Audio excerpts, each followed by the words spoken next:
Welcome back. So the time has come to try and break open that mould now and see if what's inside is what we expect to be inside or just a load of full broken bits. And so there's several things that could go wrong. So first of all, I could open it up and it's still liquid inside. That would be really bad. Secondly, it could open up and a load of the wood could pull out of the mould. So I'll have to either scrap it or do a lot of work on it. Thirdly, it'll just come out broken. So the stresses of pulling it apart. Oh, and of course it might not come apart at all. If I've messed up with the release agents, then it won't come apart at all. So that'll be fun. So what I'm going to do, hammer and chisel, an old chisel with quite a big sort of ramp in it. I'm just going to go around the edges and I'm just going to tap.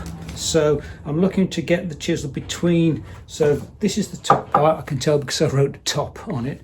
That bit's going to be stuck to it, so I need to be the other side of the resin there, if you like. And we can just start giving it a little tap and see if we can start to open up a gap. Let's see how it goes first of all. Okay, so I'm starting to get a little bit of a gap in there.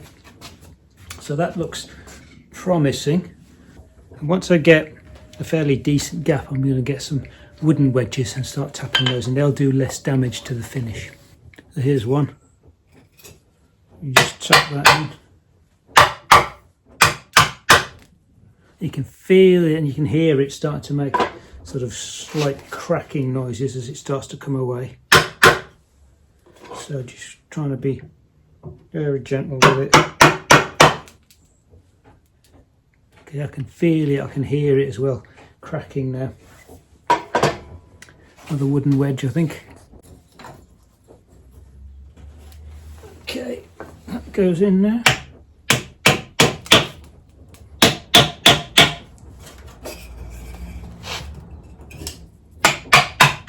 It's all a bit nerve-wracking, this.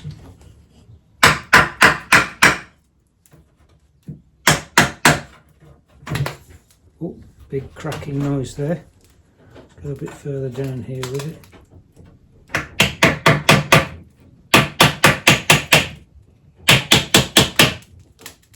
You can see there's a gap opening up. We'll take that all the way along to this end. Now,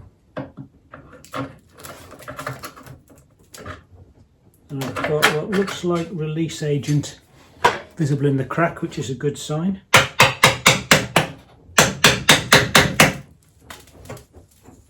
Okay, what I'm going to do, I think I'm going to work my way all the way around the outside to give the centre part the best chance of releasing.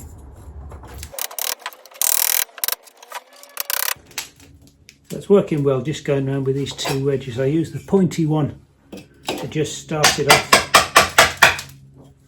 which then releases the little one, which I can then use to wedge it.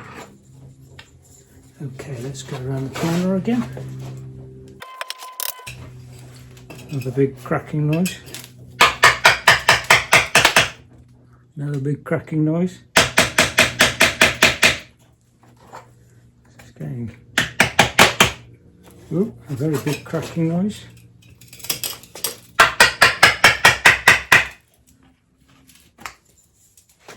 This is very stressful. But something's happening. It's starting to come apart.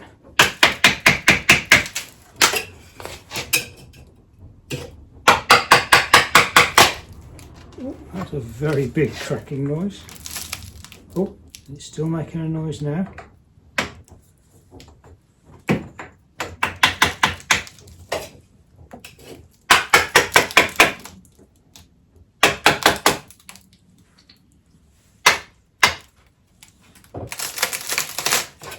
Okay, now the whole thing is moving.